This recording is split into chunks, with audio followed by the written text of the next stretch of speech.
नमस्कार दोस्तों आज का हमारा टॉपिक है every relation have an expiry date और स्लो डाउन। तो दोस्तों आज हम इस टॉपिक के बारे में डिस्कस करेंगे कि हर जो रिश्ता है, चाहे वो कोई भी रिलेशन हो हमारी लाइफ का, चाहे वो हस्बैंड वाइफ का रिलेशन हो, बॉयफ्रेंड गर्लफ्रेंड का रिलेशन हो, या फिर आपका आपके फ्रेंड्स के साथ रिलेशन हो, या फिर पेरेंट्स का अपने बच्चों के साथ, या बच्चों का अपने पेरेंट्स के साथ, या किसी भी तरह का रिलेशन हो। एक टाइम के बाद हर एक रिलेशन की एक एक्सपायरी डेट होती है। एक्सपायरी डेट मतलब जब कोई रिलेशन स्टार्ट होता है उसकी स्टार्टिंग होती है और एक एक्सपायरी डेट होती है। बीच का जो प्रोसेस होता है वो है स्लो डाउन प्रोसेस। अगर उस स्लो डाउन प्रोसेस पे उस रिलेशन को रिवाइव ना किया जाए तो हर रिलेशन का एंड होता है। तो दोस्तों अब मैं आज आप डिस्कस करेंगे कि कैसे जो हस्बैंड वाइफ है या जो कपल्स हैं, एक समय आता है लाइफ में 10 से 15 साल, जब आपकी शादी को हो जाते 10 साल, कुछ कपल में 10 साल, कुछ कपल में 15 साल, या कुछ कपल में 20 साल। एक स्लो डाउन प्रोसेस आता है जहाँ पे कपल्स एक दूसरे की केयर करना बंद कर देते हैं, या फिर उनमें जो शुरू में जो क्रेज होता है एक दूसरे के लिए, या फिर झगड़े होते हैं, या कुछ भी ऐसी चीजें होती है, क्योंकि वो एक टाइम के बाद एक दूसरे को जानने लगते पहचानने लगते हैं। तो एक एक तरह का मतलब एक घर में एक अजीब सी शांति सी आ जाती है। एक स्लो डाउन सा फील होता है कि सब वही काम कर रहे हैं, हस्बैंड ऑफिस जा रहे हैं, बीवी खाने बना रही है, जो वर्किंग है वो खाना भी बना रही है और घर का भी देख रही है। तो मतलब एक स्लो डाउन सा फील होता है। तो कपल्स अक्सर अपने रिलेशंस को रिवाइव करने के लिए उस एक्सपायरी डेट से बचने के लिए, एक्सपायरी डेट मीन्स आप समझ ही गए होंगे, डिवोर्स, तो उससे बचने के लिए जो होता है कि वो अपने रिलेशंस को रिवाइव करते हैं। डिवोर्स तो मैं नहीं कहूंगी, लेकिन एक एक दूसरे से दूर होने के उस उससे क्योंकि धीरे धीरे अगर हम अपने रिलेशन को रिवाइव नहीं करेंगे तो हम एक दूसरे की परवाह करना बंद कर देंगे। और एक दूसरे से फिर जब स्लो डाउन आता है तो अक्सर लोग कुछ नया अपनी जिंदगी में, कुछ कहते हैं ना कि एक एड्रेनलिन किक के लिए, कि भाई जिंदगी में कुछ नया करना चाहते हैं, कि जिंदगी में कुछ नया नहीं है, तो वो डिफरेंट डिफरेंट टाइप के फिर एडवेंचर शुरू कर देते हैं। तो इसलिए अक्सर कपल्स, देखिए कपल्स में मीन्स मैं ये कहना चाहूंगी स्पेशली लेडीज अक्सर कोशिश करती हैं कि वो अपने रिलेशन को रिवाइव करती हैं शादी में, या अपने रिलेशन में कुछ नयापन लाती रहती हैं, जिससे कि उनका रिलेशन स्ट्रांग रहे और वो एक दूसरे के प्रति अट्रैक्टेड फील करें, और मतलब एक दूसरे के साथ रहने, उनको रहना अच्छा लगे। तो अक्सर आप देखते हो कि लेडीज में काफी चेंजेस आपको दिखाई, कभी वो फिट हो रही हैं, कभी अपने हेयर स्टाइल्स को चेंज करती हैं, कभी कुछ करती है, कभी एक दूसरे मतलब वो हस्बैंड के साथ घूमने फिरने जाने के लिए प्लान करते हैं। तो ये मतलब एक एक दूसरे के साथ रहते भी हैं ताकि ज्यादा टाइम स्पेंड कर सके, और अपने रिलेशन को थोड़ा सा रिवाइव करने की कोशिश करते हो। आप सबने भी फील किया होगा, जिन जिनकी शादी को 10 साल हो गए हैं, या 15 साल हो गए, या फिर जिनकी शादी को 20 साल हो गए, और हो सकता है कई कपल्स ना भी फील करते हो।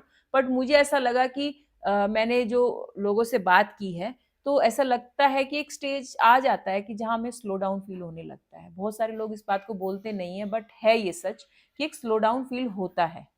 तो उसको, उससे कैसे बचा जाए, कैसे मतलब हम अपने कोशिश करें, तो यही कोशिश में यही हो सकता है कि आप अपने रिलेशन, अपनी लाइफ में कुछ नया करते रहिए।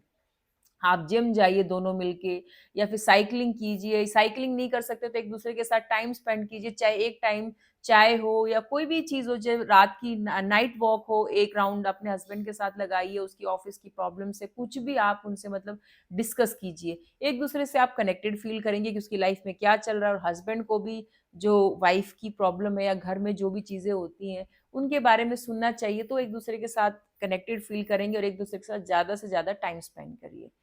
तो दोस्तों ये तो हमारा हो गया कपल्स के बारे में कि भाई वो स्लो डाउन फील करते हैं। अगर उस स्लो डाउन में अगर वो नहीं सतर्क होते हैं और नहीं एक दूसरे पे काम करेंगे, तो आपको भी पता है कि आजकल हॉट ट्रेंड क्या है, क्या आगे मतलब लोग आजकल मतलब डिवोर्स की तरफ बढ़ जाते हैं, क्योंकि उनको एक दूसरे की परवाह तो नहीं रहती है, और वो भी जिंदगी में सोचते हैं अब ये तो हमने लाइफ जी ली है, तो हम कुछ नया करें। तो दोस्तों अब आता है हमारा फ्रेंडशिप का।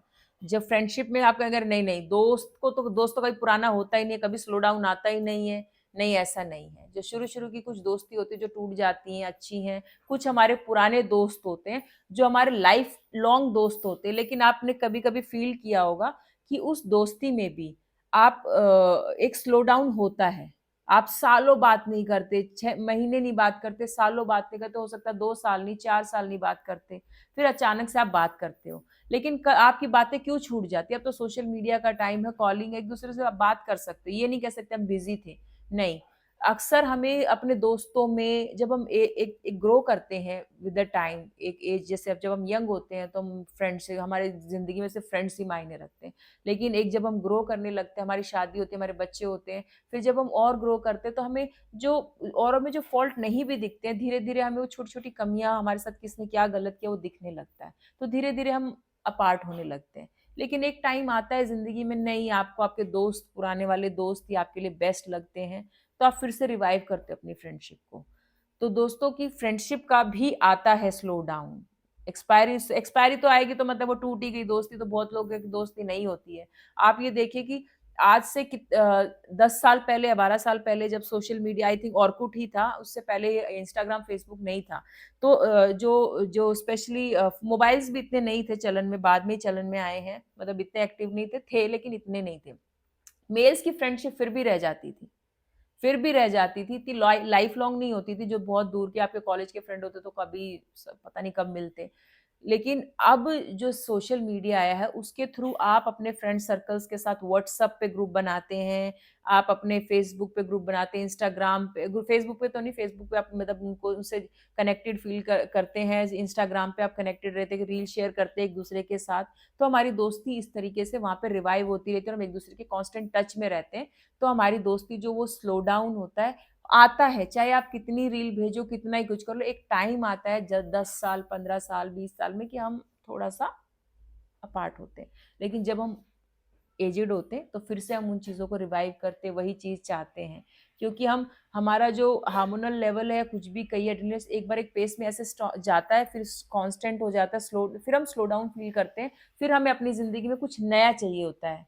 आजकल जब आप शुरू में नोटिस कीजिए, जब हम कहीं घूमने जाने के नाम पे या कोई नई चीज़ लेने के नाम पे हमारे दिल में इतना क्रेज़ हो जाता था कि यार हमें वहाँ जाना है, मैं ये चीज़ खरीदूँगी, एक जीन्स भी खरीदने के टाइम पे हमारे दिल में हमें कितना क्रेज़ होता था। लेकिन अब जब हम ग्रो कर गए हैं और हम पेरेंट्स हो गए, बड़े हो गए, तो वो थोड़ा-सा क्रेज़, वो जो अलग लेवल की जो पागलपन होता है, वो थोड़ा-सा हमें कम फ़ील होने लगता है।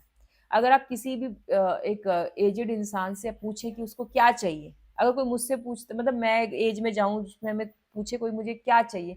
तो मुझे जो यंग एज का जो एड्रेनल रश है, जो क्रेज़ है, जो हर एक चीज़ को लेके एकदम खुश हो जाते थे, वो चीज़ मुझे बहुत पसंद है, बहुत ज़्यादा। इस उम्र का ठहराव भी पसंद है कि अभी हम मिडल एज में हैं, मतलब अपने 30s टू 40 के बीच में है, तो उस एज में हमें लगता है कि ठीक है, अभी तो हम ठीक है।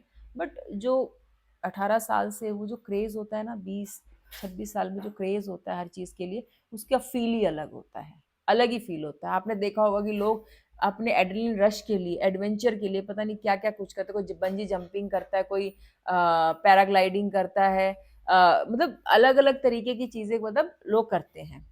तो दोस्तों ये तो हो गया हमारा फ्रेंडशिप वाला। अब आता है हमारा पेरेंट्स और बच्चों के बीच में। आप नोटिस करेंगे कि एक मदर का अपने बच्चों के साथ और एक फादर का अपने बच्चों के साथ शुरू में जो रिलेशन होता है ना, जब हम कॉलेज चले जाते हैं, कॉलेज तक वो कितने केयरिंग होते हैं, कितने प्रोटेक्टिव होते हैं। लेकिन जब हम बड़े हो जाते हैं, हमारी शादी हो जाती है, हमारे बच्चे, तो भी उनका रिलेशन हमारे साथ बॉन्ड वैसा ही रहता है, ऐसा नहीं कि कम होता है।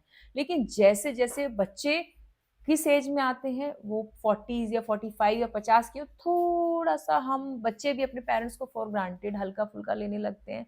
पेरेंट्स तो वैसे ही रहते हैं, ऐसा नहीं कि पेरेंट्स अपने बच्चों के बारे में कुछ ऐसा करते हैं कि भाई वो आपको नहीं, पेरेंट्स कभी नहीं लेते, बहुत रेयरली ही, एक्सेप्शंस आर ऑलवेज देयर, बहुत रेयरली सुने। लेकिन हम बच्चे हो जाते हैं, हम अपने पेरेंट्स को बताने लगते हैं कि आप इस टाइम हमें कॉल कर सकते हो, उस टाइम नहीं कर सकते हो, इस टाइम मैं बिजी हूँ, उस टाइम में नहीं बिजी हूँ। मतलब जिन्होंने हमें पैदा किया है, मतलब उनके लिए तो हमें कोई टाइम बाउंड नहीं होना चाहिए, वो कभी भी हमें फ़ोन कर सकते हैं। और उन आजकल देख रहे होंगे कि न्यूक्लियर फैमिली का बहुत चलन है, तो बच्चे अलग ही रह रहे होते हैं अपने पेरेंट्स से।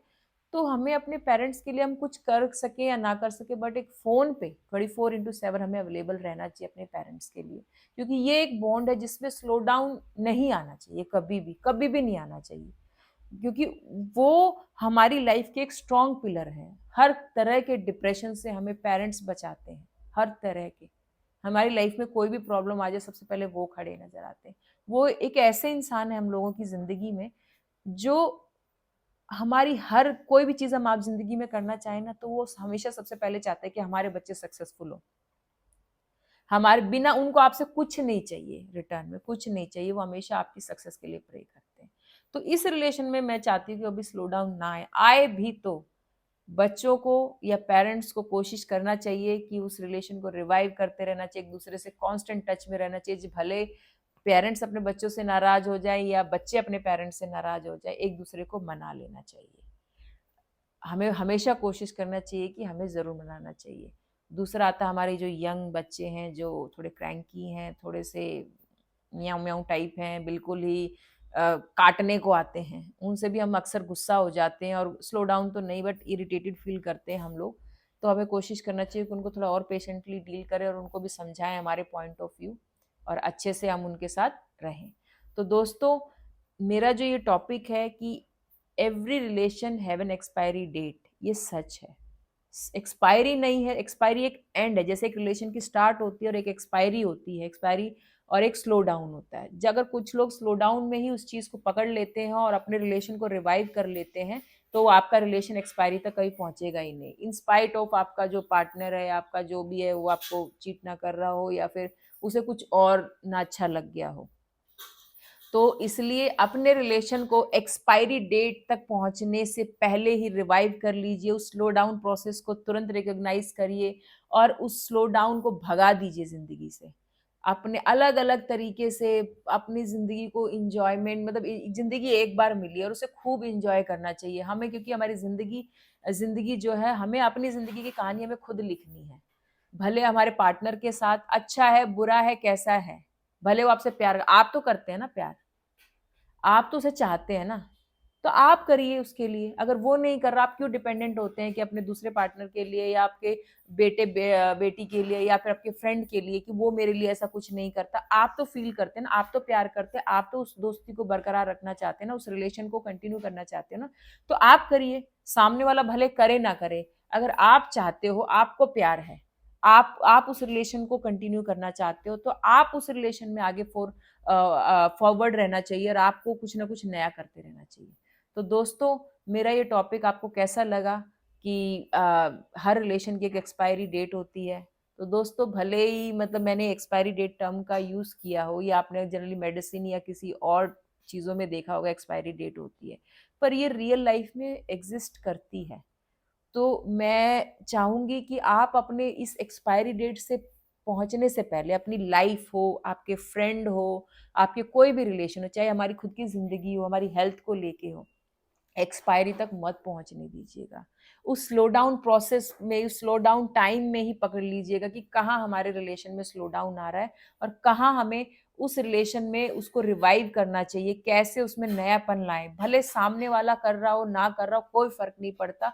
अगर आप सामने वाले के लिए प्यार फील करते हैं, आप आगे दोस्ती कंटिन्यू करना चाहते हैं, आप अपने बच्चों के साथ रिलेशन को अच्छा रखना चाहते हैं, भले सामने वाले का कोई रिस्पॉन्स ना हो, लेकिन अगर आप फील करते हो कि मुझे ये करना है, तो जरूर करिए, ताकि आपकी जिंदगी की जो स्टोरी है, जो आप अपनी जिंदगी की कहानी लिखना चाहते हैं, कि जब ईश्वर के सामने जाएं तो आप ये बोल पाए कि हाँ, मैंने ये किया है, मैं ये चीज अपनी जिंदगी में मुझे फील हुई, तो मैंने इस चीज को आगे बढ़ाने के लिए, कंटिन्यू करने के लिए, बचाने के लिए, किसी भी चीज के लिए मैंने ये चीजें की हैं।